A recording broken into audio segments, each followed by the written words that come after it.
How to fix Windows Sandbox cannot be installed. 1. Ensure your device supports virtualization. 2.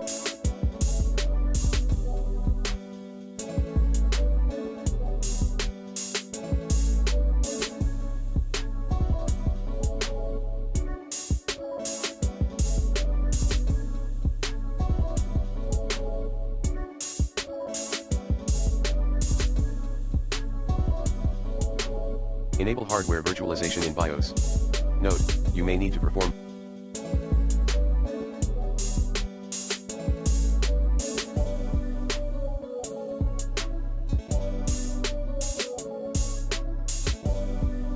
BIOS update.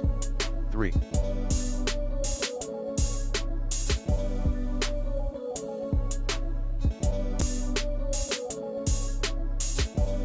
Disable Hyper-V in Windows features on or off.